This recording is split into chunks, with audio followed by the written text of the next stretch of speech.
அனைவருக்கும் ஆன்மநேய அன்பு வணக்கம். அன்பு சொந்தங்களே, இப்பதிவில் யார் மனிதன் என்ற தலைப்பில் சில கருத்துக்களை பார்ப்போம். இந்த தலைப்பின் உள்ளே செல்வதற்கு முன்னால் நம் முன்னே 9 வினாக்கள் இருக்கிறது. அந்த 9 வினாக்கள் என்ன என்று பார்ப்போம்.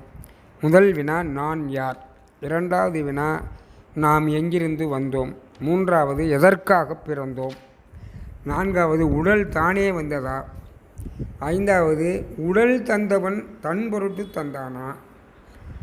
ஆறாவது, நாம் எங்கே போக வேண்டும்? உடலை தந்தவன் தன்மை யாது? ஏழாவது. எட்டாவது, அவனை அடையும் வழி யாது? ஒன்பதாவது, அடைந்தவர்கள் யார்? இந்த 9 வினாக்களுக்கும் விடைகளை கண்டுபிடித்தால் நாம் உண்மை மனிதனாவோம். அந்த வகையிலே முதல் கேள்வி, நான் யார்? நான் ஆன்மா. பெருமான் கூறியது, நான் ஆன்மா கோடி சூரிய பிரகாசம் உடையது என்று கூறுகிறார். நாம் எங்கிருந்து வந்தோம்? இரண்டாவது கேள்வி. ஆன்மாகாசம் என்ற பெருவழியிலிருந்து வந்தோம். எதற்காக பிறந்தோம்? நாம் இன்ப துன்பங்களை, முன்வினை பயன்களை அனுபவிப்பதற்காக இந்த உலகில் ஜனனித்தோம்.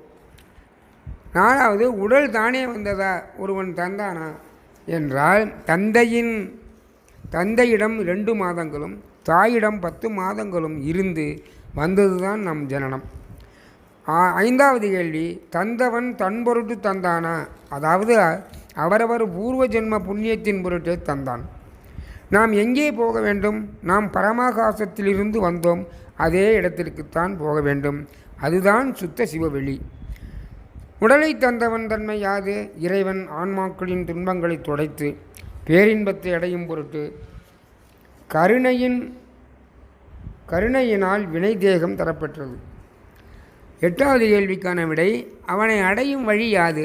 அவனை அடைந்து பேரின்ப லாபம் பெறுவதற்கு பரோபகாரம், சத்துவிசாரம், ஜீவகாருண்யம் போன்றவைகளை நாம் செம்மையாக கடைபிடித்தால் அவனை அடையும் வழி மிக எளிதில் கிடைக்கும். 9வது, அடைந்தவர்கள் யார் என்றால் கடவுள் நிலையிலிருந்து அம்மயம் ஆனவர் நம் வள்ளல் பெருமான் தான். அவரின் வழி நின்று நாம் நடந்தால் வெற்றி நிச்சயம். அருள் பெரும் ஜோதி, அருள் பெரும் ஜோதி.